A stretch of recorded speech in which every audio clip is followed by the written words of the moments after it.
All right, we're back, and we are live on a Tuesday, talking rock with you as we do every day, live in the 3 to 5 Eastern window here on Faction Talk 103, Trunk Nation. It's Eddie Trunk. Thank you for hanging with me as always. And we're going to take a few minutes to spend some time talking with a guy that everybody knows from his legendary band Angel, which got active again a number of years ago. And this Friday is about to release a brand new album called Once Upon a Time. The legendary Punky Meadows joins us right now, live on Trunk Nation. Punky, how are you, bud? Pretty good. How you doing, Eddie? I'm good, man. I don't know what it is, but I think your band and me are like ships passing. And trust me, it is never intentional, but every single time you're in my area, I'm not in the area. Then when I'm at my home in Vegas, you're playing there, but I'm not there. We just keep missing each other, man. I can't wait to see you guys play live. I hear the shows have been going great. Yeah, I can't wait for you to see us. We'll just have to make a date somewhere down the road there, you know. Hey, I want to congratulate you on your YouTube channel new show, That Rock. So you got the band back together, huh?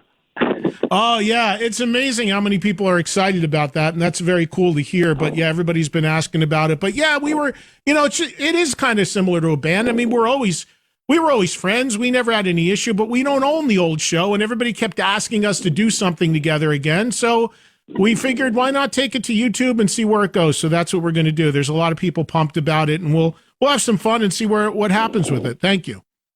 Yeah, I know myself and all the fans have really missed that metal show, you know. I used to sit around and play my guitar on the couch and watch it before I got back in the music business, and I used to say, I should be on that damn show, but, you know, it never was to be. But we missed that show, so I'm glad that you're coming back. It's awesome. Yeah, well, we're not, again, I got to be clear to everybody, we're not coming back as that show. We're just going to do a thing online, but maybe it sparks a fire, you know, we'll see. I mean, we all want to do that show again. We all miss it.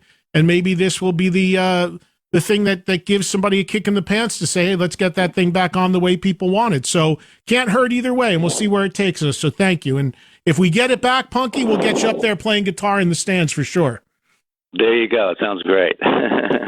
Hey, so congrats to you on this album, man. I've been listening to it. Once Upon a Time is the name of it. Again, it's out on Friday. And I got to tell you, when I listened to it, the first thing that came to me is, I mean, it's you and Frank from the original band, obviously, but man, it sounds exactly like classic Angel. I said to my audience, I said, if you ever loved this band and their classic records from the 70s, there is nothing you wouldn't like about this new record. When you went into it, was that the goal, was to really capture what you guys did on the classic records?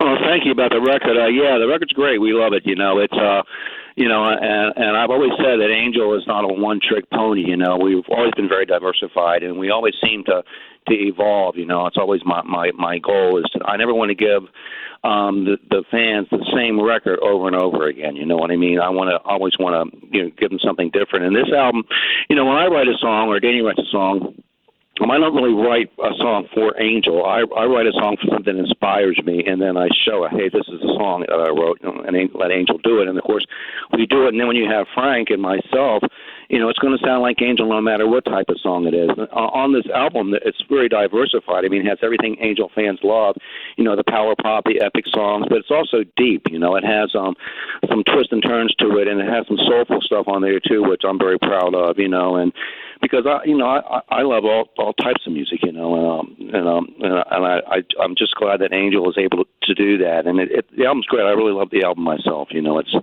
lot of fun. And like I said, it's different and it's deep, but it's got everything that Angel fans love. So really excited about it. Yeah, and that's the thing, though, for people that know Angel in the 70s and the records you guys made during that period, whatever record it was, there was always changes to the music within the record itself, or even album to album. Sinful's a different record than White Hot, than the first record and all of that. So you're with the band has always been very diverse.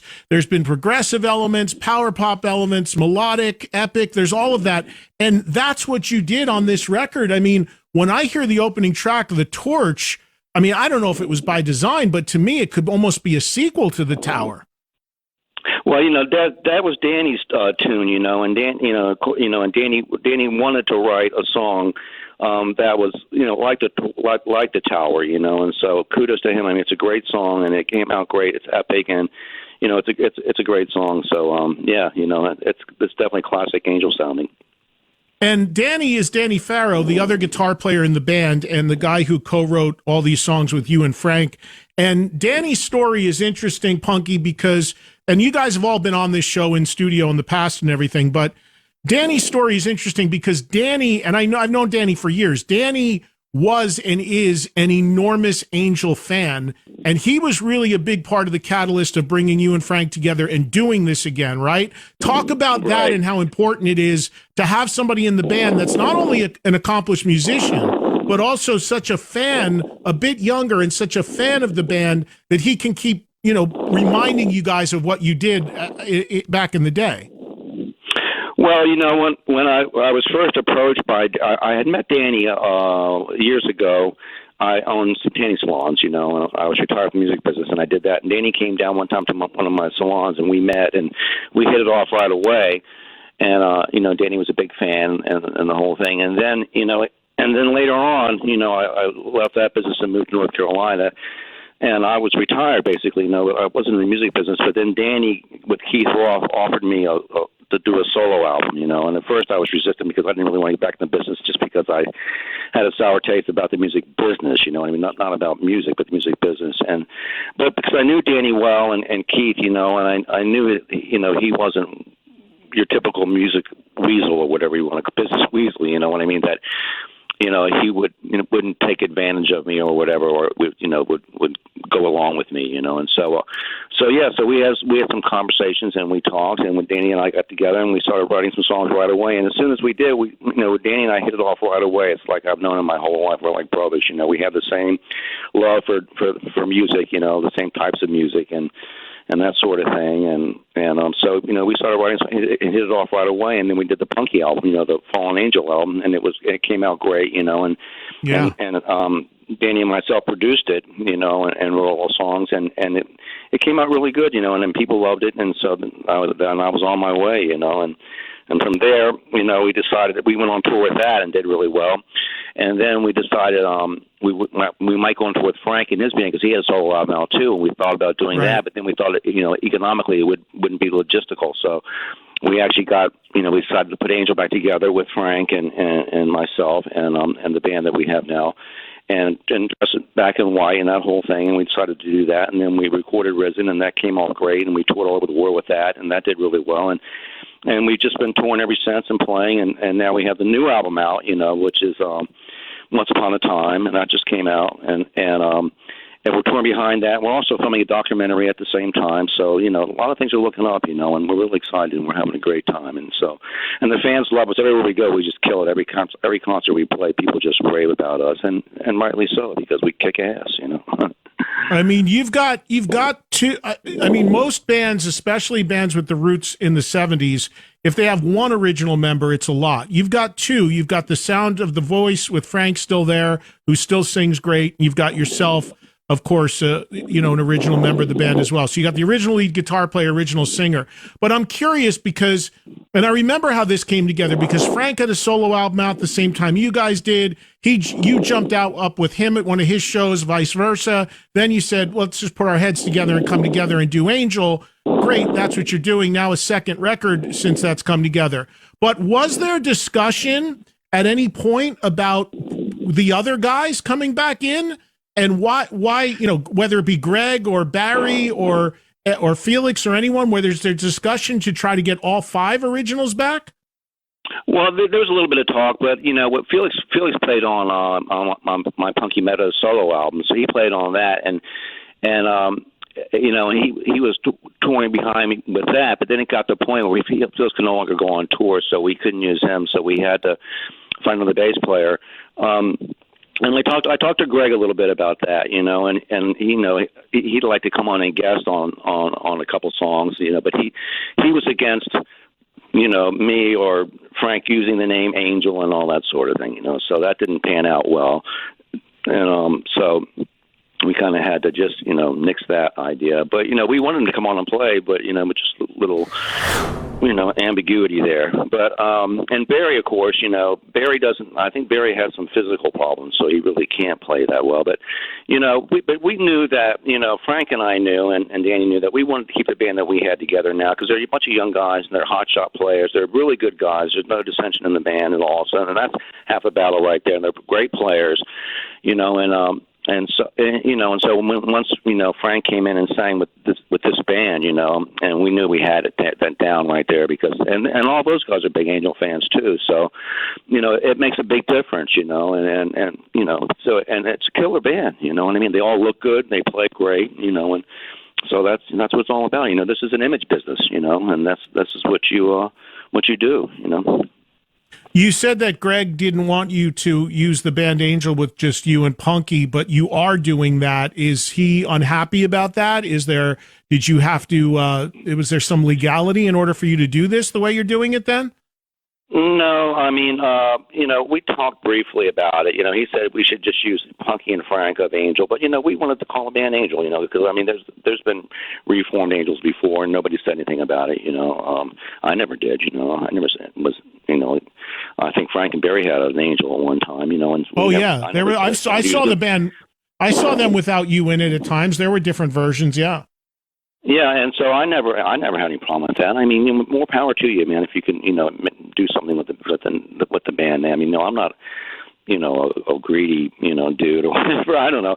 But anyway, but he didn't really push it, Greg. He just said you should, call in the band Punky Meadows and Frank Dimino of Angel.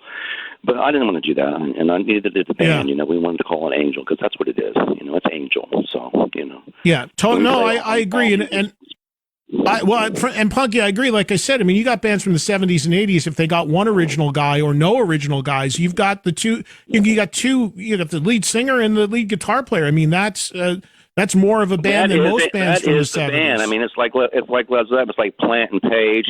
Tyler and Joe Perry. And Keith and Jagger. I mean, that is the band, really. I mean, even though, of course, Greg was a big part of Angel. There's no doubt about that.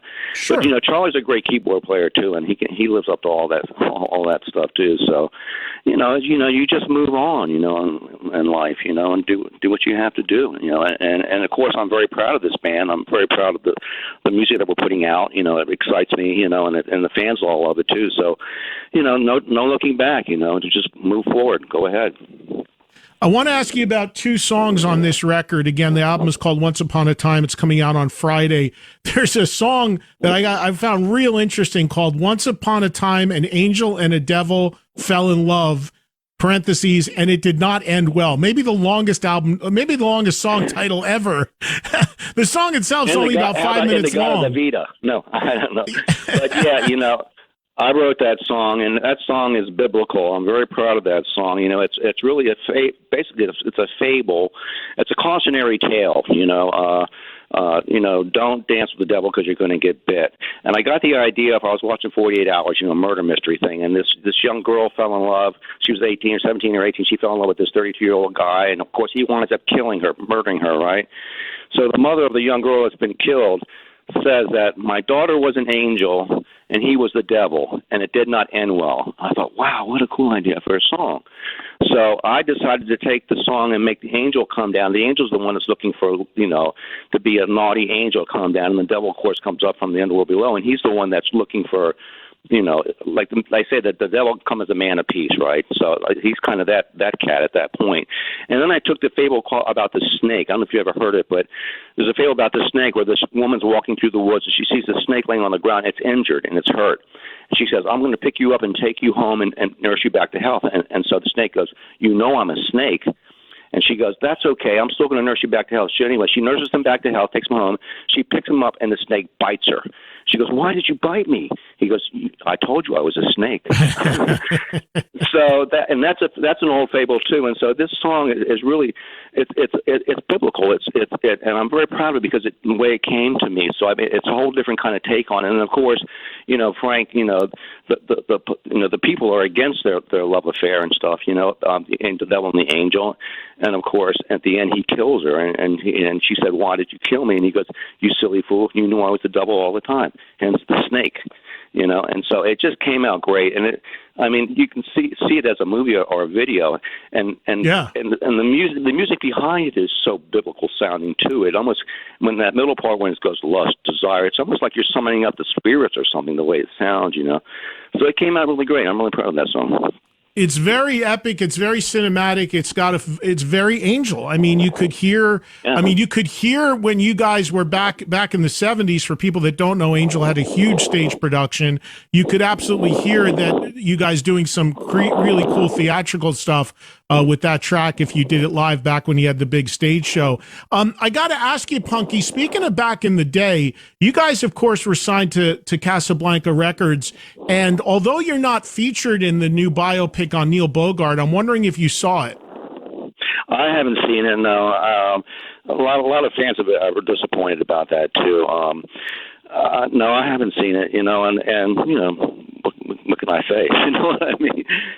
You know, if Neil Bogart had been alive, we would have been in it. You know, but you know, what can you say? Yeah, no, there's been people that have talked about what an accurate representation and what a larger than life character Bogart was, and this film depicts him as that. I just didn't know if you had a chance to see the film and you thought it was accurate, some of the stories you knew about your old label. I'll watch it. I'll watch it when it's streaming, I guess, or something like that. I don't know if it's streaming now or not. But I'll watch it then. But you know, Neil was a great guy. Neil was the heart and soul of Casablanca, and once he was gone, you know, it just fell apart. You know, and that's why Angel fell apart, because we were still on a contract at Casablanca, and once Neil was gone, you know, it was just run by a bunch of college kids at Casablanca at the point there, and they couldn't promote or do anything, you know, with the records, and it just fell apart. You know. Like I said, Neil was the heart and soul of that company, you know. So it was sad that what happened to him, you know. The last meeting we had with Neil was, you know, we sat down in his office. He played the last album we did, and he said, "Listen, you guys are going to win the war out of this," you know. And he even said he was going to write off the deficit that we owed him, you know, the money that we owed him, $1.5 million at the time, because he's behind the band, and so we were, you know, we all loved Neil. He was a great guy, and you know, and then of course he got axed, and that was the end of that. So, but yeah, I was that was the other thing. The film, every band loved that guy, and every band felt that they fought to the very end. Interestingly, the only rock band he was able to really break on the roster was Kiss, and you guys were right there. And you know, the film shows him working so hard to break Kiss, but you felt like he did everything he could in his power at the time you were signed to Casablanca for him to break Angel.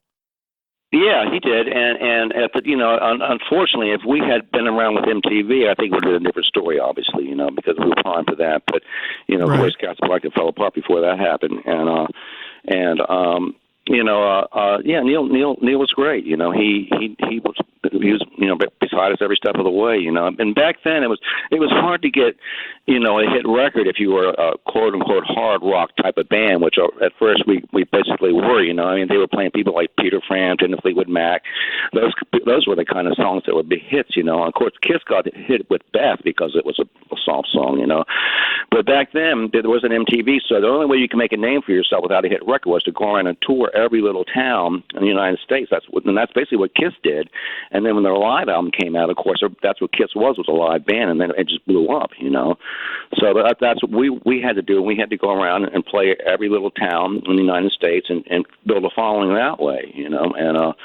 But we were, you know, we would get on tours, you know, with bigger bands, and we would support them, you know, opening act, and we'd play 3 or 4 shows with them, and they would throw us off the tour because, you know, we were a threat to them, you know, and so we were forced to kind of headline prematurely in the Midwest and do smaller venues and do that sort of thing, you know, but we were road warriors, you know, and we had a good time, and you know, we love our fans, and our fans are still with us, so that's all that matters to me, you know. You know, you referenced this earlier, Punky, about being pretty much retired and disillusioned with the music business, owning tanning salons. Then Danny basically pulls you out of retirement, pulls you into doing this. Now, since you've been back in the game, solo record, 2 albums now with Angel. I talked to a lot of musicians in the same spot you were in as far as being completely disconnected and disillusioned with what the music industry is now versus the 70s and the 80s. And they choose to stay out of it. they choose to sit out of it. They want no part of it. What has the experience been like for you to be back in? Has it been completely like relearning how things are done, or has it been a positive? Has it been a negative? What are the pros and the cons to you as to what you see on how things are being done now versus, in the 70s or early 80s when you were, it was a completely different world? Well, it's all positive for me. I mean, music's in my blood. Like I said, when I was retired from the music business, I never stopped playing. I mean, I play every night. I'll sit on my couch and I play guitar every night. I have a little tape recorder next to me and I write songs or whatever. It's not something that I want to do. It's something I have to do. It's in my blood. And when I sit down with my guitar every night on the couch, it's like talking to an old friend, and we just play back and talk to each other, and I write, play stuff, and getting, I always loved the music business, like music. I just didn't like the music business.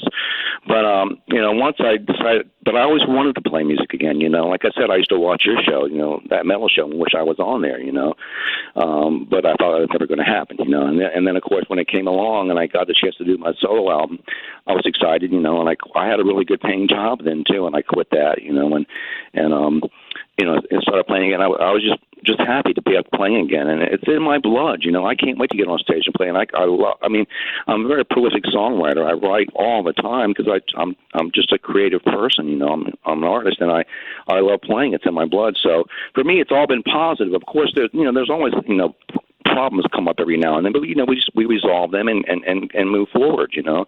But I love it. I mean, I just love playing. I love meeting the fans and seeing the fans and see how excited they get over the band, and I just love to play, and create. That's just my thing, and that's the same with the other guys in the band too. So it's been all positive. Like I said, you hit a bump in the road every now and then, but you just get over that and move on. Life, you take life with sour with the sweet. That's just the way it goes. But I'm loving it, man. I'm living large and having a great time, making records and going on tour and playing all over the world. I mean, what could be better? You know what I mean?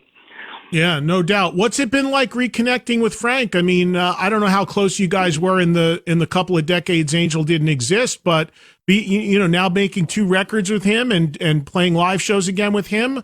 What's that been like? Has it been a great reconnection for you? Oh, of course it has. Frank's my brother. We kept in touch all during that time. We didn't talk a lot because he was doing his own thing, and before he got back into the music business, he had other things he was doing too.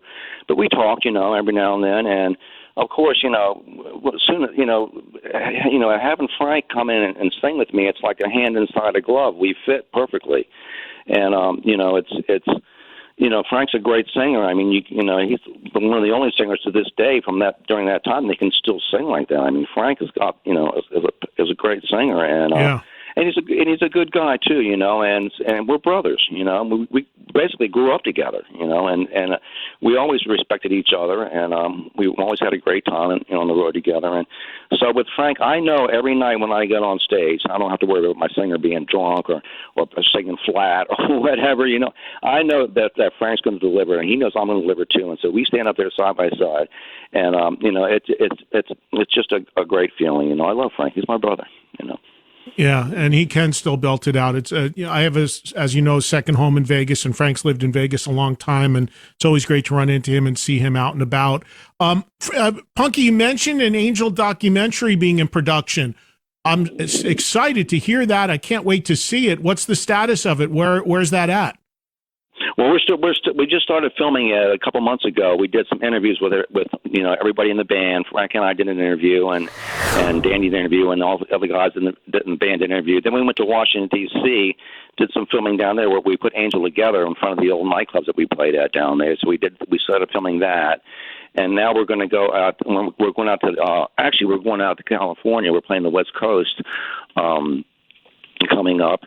And we're playing the Whiskey, so we're going to do some filming at the Whiskey too. We're going to film fans, and also they'll film us playing live. So we're actually playing the Whiskey on April 28th. So I hope all the fans will come there. And we're doing Vamped April 29th in Las Vegas, and we're doing Ventura Theater April 26th in Ventura, California, and the Coach House too, April 27th. So we hope all the fans come out and catch the Angel Fever with us, because we're really going to have a great time. And also they can get into the documentary, because we want to interview a lot of fans out there, and also we want to interview people that Angel influenced. That Angel influence. Like, there's a lot of guitar players I never knew about that cited me as an influence of them, like Andy Timmons and Marty Freeman.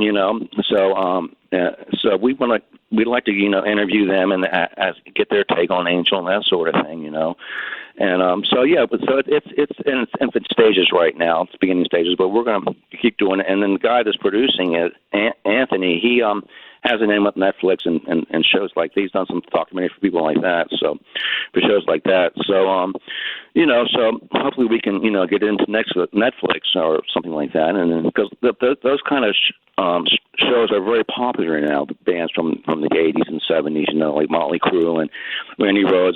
Those shows are very popular now. So now's the time to hit it. But yeah, we're having a great time filming that. And it's gonna be cool. We're gonna make it really exciting, and we have to get you in it, Eddie. I'm happy to be in it. I got to ask you this though, because when you talk about Angel and you talk about the old days, which of course a lot of people are going to hear about, the thing with Angel was you guys were, as I mentioned before, so visual, the stage show so groundbreaking, all of that. But the other thing that's crazy, as we've talked about in the past, is there's an amazingly limited amount of any real footage from your old 70s shows. Do you know if anything else has surfaced? Will they be able to find anything that they can source and put into this documentary? There are some videos out there that we've seen, that Danny and I have seen. That Kurt Gooch, I don't know if you know who he is from. He must know Kurt Gooch, but he did the Kiss part of the Kiss documentary, and also the Casablanca book. He did part of that too. But anyway, Kurt Gooch has a bunch of film that he showed Danny and I a while back. That's a really high quality film. And it's every tour that we did. So we're gonna, we want to get a hold of that and use that. And of course, we have a lot of pictures and stuff like that, that we can put up there. And they'll be filming us live now too. And they've already filmed some shows live at Sellersville. They filmed a live show there, and that was sold out. It was great. And so we'll do the new Angel live as well. And like I said, there is footage out there, and it's actually good quality film too. So. Nobody ever found that concert film that never came out, Angel at Midnight, have they? No, everybody's been looking for it. I don't know. It's probably wound up on a floor somewhere in an editing room or something. And I guess it was filmed back there, so it could have deteriorated, or somebody could have just thrown it out. Who knows? I mean, people have been looking for that giant logo of ours too, and nobody can find that. Yeah. I wish it would come up, but it just doesn't seem to be able to be found. It's. Well, you know what? Eventually everything ends up surfacing somehow. So it's good to know there's some archival footage out there and that can be cut into it. And the last thing I want to tell people about the new record, which I know vinyl is a thing now and the record is available on vinyl, but I'm a CD guy still, is my favorite format. And I got to give you guys props because normally there's bonus content on vinyl. You guys turn that around, which I love because I'm a CD guy. The CD version has 3 extra tracks than the vinyl. So people should get both versions to get all the songs, but I love that you put extra songs and incentivize the CD. Obviously, there's a space issue with vinyl, too. I understand that, but I wanted to call that out. And I don't know if you know this, but when you put the CD in, the last track of the regular track listing is Liar, Liar. Then there's the 3 bonus tracks. On the CD, it all comes up as one big track, 4 songs at the end. So it looks like Liar, Liar's 18 minutes long. I didn't realize that. Yeah. Oh, my God. I was like, wow, Angel just made an epic with this last song. And then I realized they didn't index the other 3 songs out separately. That's funny because I play the CD in my car, I play in my Hummer, and it has the number of tracks on there. When after Liar Liar, then the next track is I think 11 or something. I'm not sure what it is, but it numbers the tracks on my CD player there. So, but I haven't looked at the. I don't know. It just showed up on my player. It just showed up as one big clump, the last 4 songs. They might be indexed out, but the display of time said 18 minutes or something. It might have been just a glitch on mine, but it was funny because I thought the last song, Liar Liar was like 20 minutes long when it was actually the other three songs tacked on. That's a real epic song then. I mean, if it goes that far, I mean, every one of the songs after that is totally different than Liar Liar. Yeah. Every song in this album is different than the previous song. Every song is totally different than the previous song. That's what I love about it, because, you know, a lot of bands, you sit down, you hear the first song, you pretty much heard the whole album, you know what I mean? But this album, you can sit down and listen to it, and it takes you different places all over the place, which is kind of like a musical journey for me. It's like when I used to listen to the Beatles, you know, I couldn't wait to hear what they were going to do next, because it was always different, you know, and they were always creating different sound. Even the recording itself they were creating, you know, because they went from mono to 4-track and blah, blah, blah, 8-track and all that kind of stuff, you know. So that's where I got my love for music and the diversity of music, because in the Beatles did country songs and blues and rock and ballads, and I mean, you know, and folk songs. They did everything. And so that's what made me fall in love with music, you know, and learn how to play beautiful chords and that sort of thing, and write nice songs. And so when I listen to this album, I like it. It takes me on a journey, and every song is different, so you don't get wore out with the same song over and over again. You know, you get to go different places, and it's kind of magical that way for me, you know. So I like that, and I love the way it ends with those little kids, you know. At the very, it's just adorable, and it's just, you know, sweet at the end like that. I think it's really cool, because that's Let the Kid Out is our nod to the young generation, you know. I was watching Ninja Warriors on TV, and I was watching how these kids go through these obstacle courses, and they're just so strong, and they're young, and they're vibrant, man, and they don't let nothing get in their way, and they just do it, and they win. And I thought, wow, it's so cool. So I decided to write a song about, you know, the young generation. It's a nod to them, you know. However, it does say in there, you know, let the kid out and never grow up. It's like when Bob Dylan said, "May you stay forever young." It's that same sort of thing, you know. And you know, it's, you know, let the kid out, and it's just so adorable when those kids in the beginning start laughing. It's like, if I actually got a kids choir into the studio to do that, and they were a bunch of kids, and I said, okay, you have to really control those kids because they get crazy, you know. I said, okay, you guys go in there and talk and laugh and tell jokes and stuff like that. So they did that, and it just sounds so it's just so charming, you know. And of course it ends like that. And it's a fun song, you know. It's just a song meant to be fun and a nod to the young generation, because they're cool. Yeah, there's great stuff on here. There's great vocal stuff. There's some great female voices on here scattered, and it really is a very cool record. And again, the Angel lineup now is Punky and Frank, of course, the original members, Danny Farrow, Charlie Calv, Steve O'Jane, and my old buddy Billy Arico on drums. 6-piece band. The new album, Once Upon a Time, is out on Friday, CD, vinyl, and the live shows, the Whiskey on the 28th in LA, Vegas at Vamped on the 29th. I'm going to be on the Monsters Cruise, so again, we miss each other. But again, everybody can find all the dates and everything going on with the band. The website is angelbandofficial.com. Punky, I got to run. Great to catch up with you. Send my best to the guys, and somehow the stars will align, and I'm going to get to a show as soon as I can. So we'll have to make it happen sometime, Eddie. Thank you so much for your support. I really appreciate it. You got it, man. Take care. I'll talk to you soon. All right. Bye, Eddie. Bye-bye. There goes everybody. Punky Meadows, legendary figure from the 70s hard rock scene. Great guitar player, and good to have him back doing stuff again. And that's an interesting case. You know, you hear about these guys that check out for 20, 30 years. He checked out. He got pulled back in by a musician, Danny Farrow, who also was a huge fan, really went on a mission to get him back into music. And now 2 albums and a solo record. So you're out there doing some shows and still sounding real good. If you were ever an Angel fan, there's nothing not to like about the new music they're making as well. Very much in line, you know, today's version of it, but very much in line direction-wise with what they were always all about.